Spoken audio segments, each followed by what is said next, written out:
Warning: our YouTube channel and its videos may contain scenes, language, and content that may not be appropriate for all audiences.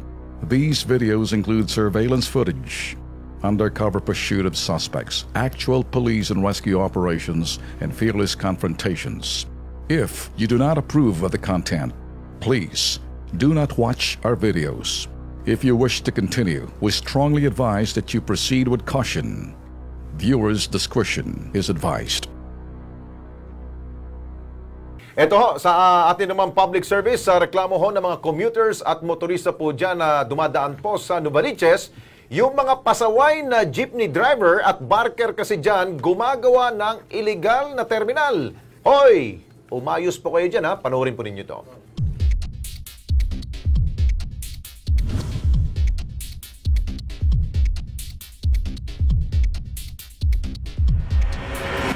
Sa kahabaan ng General Luis Avenue at Quirino Highway, Barangay Nova proper sa Novaliches, Quezon City, normal na tagpo ang dagsa ng maraming tao, mga sasakyan, pribado man o pampubliko. Ngunit, isang matagal ng problema sa lugar na ito ang araw-araw na lagay ng trapiko.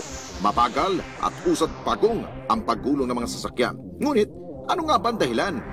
Nang mag-ikot ang Kilos Pronto team sa naturang lugar, naispatan ng aming kamera ang punot dulo ng naturang problema.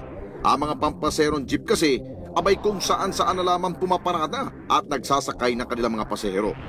Ang malala pa rito, ang gitna pa ng kalsada ang nagsilbi nitong malawak na paradahan o terminal. Nako naman, konting hiya naman dyan.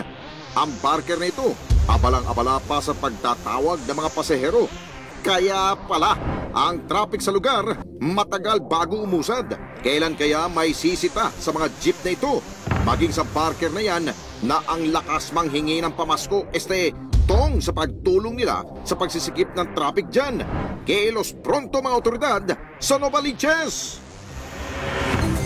Nako, sa ano pa naman, Ben, no? Kapag yung Novaliches na yung area na yan, ay, nako, alam na ho natin na grabing trapiko dyan. Dinagdagan pa ninyo dahil po sa illegal na parking at pagkukuha ho ng mga pasahero. Pwede naman ho makisama naman kayo. Kawawa ho ating po mga kababayan ho dyan na bumibiyahe ho dyan. Siguro, tawagan ho natin ang pansin ang head ng Department of Public Order and Safety ng Quezon City. Ito po ay mula sa panunungkulan ho ni retired General Elmo San Diego. Kilala ko to si Sir Elmo. Sir Elmo, baka pwedeng pabisitahin mo ho ng inyo po mga tauhan dyan po sa lugar na yan na nabanggit to sa report na ito. Dahil ito daw ay perwisyo na ho sa ilan po natin mga kababayan. Action kaagad, sir, ha?